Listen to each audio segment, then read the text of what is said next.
In my practice as a psychologist, I've started to observe a key missing skill with a number of our kids that's causing them untold heartache and a failure to thrive. And that's people skills. Parents, do your kids a favor and help them to develop the interpersonal skills necessary to handle themselves well in situations involving people, which is pretty much most situations. In fact, these skills have been shown through research and clinical experience to be one of the most important skills linked to life and relationship success.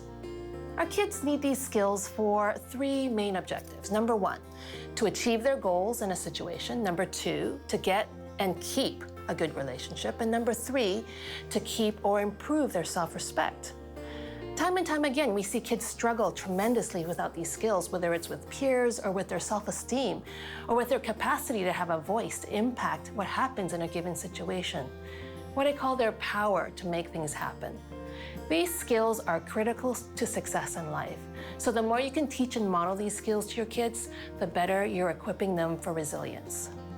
The first objective, their capacity to achieve their goals in a situation.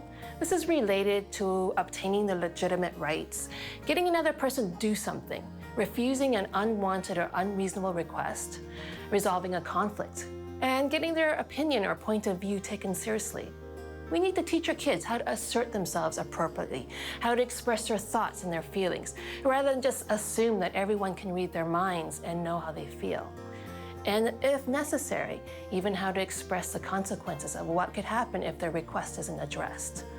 There are many wonderful games and workbooks that you can pick up from your local bookstore that teach our kids how to assert themselves and communicate effectively. The key here is practice, practice, practice, but also model for your kids how to do this well. They're watching you and absorbing what you do like a sponge. Now, the second objective, getting or keeping a good relationship, is teaching our kids how to act so that the other person keeps liking and respecting them. This is about teaching them to balance their immediate needs with the good of the long-term relationship. So for example, rather than being so competitive and rubbing their win into their friend's face, teach them how to be gracious winners so that it will preserve the friendship in the long term. In our culture today, we overemphasize self-esteem to the point that we kind of end up teaching our kids to have an overinflated sense of themselves, while blaming others for problems or negatives in situations.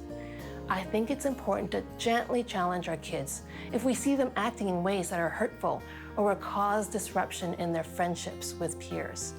Our kids need to know their weaknesses as well as their strengths. So in the early example, if your child tends to be competitive, let him know how his actions and words can sometimes hurt or turn off their friends. Teach your kids how to be courteous, how to use their words to express their anger rather than physical or verbal attacks. Teach them to avoid manipulative or threatening words or judging others. Show them how to express empathy. Teach them how to treat others with respect. And how do you do that? You got it. It's by modeling it. Not just by how you treat others in front of them, but actually how you treat your kids. Don't demand respect from them just because you're the parent. Treat them with respect and also put a stop to their disrespectful behavior immediately, but do it in a calm, assertive, and loving way. You do this often enough, and your kids will learn courtesy and respect from your actions, which speaks much louder than your words. And finally, the third objective, keeping their self-respect, is teaching our kids how to be fair, not just to others, but to themselves. How to express a different opinion from others or to say no without apologizing. How to stick to their own values regardless. And how to be truthful at all times and take ownership for themselves without making up excuses. This also means walking away or choosing not to tolerate when someone treats them with disrespect. This is about teaching them healthy boundaries. Remember, one of the fruits of the Spirit is kindness, not niceness. Being polite and kind does not mean being a doormat or allowing others to treat you with disrespect. An important skill for your kids is for them to have the confidence to speak up for themselves so that they learn not to tolerate bullying or abusive behavior from others. Kids who respect themselves will teach others how they want to be treated. Beyond the skills to navigate the challenges of the background, these interpersonal skills will hold them in good stead when they enter the workplace and other places of ministry.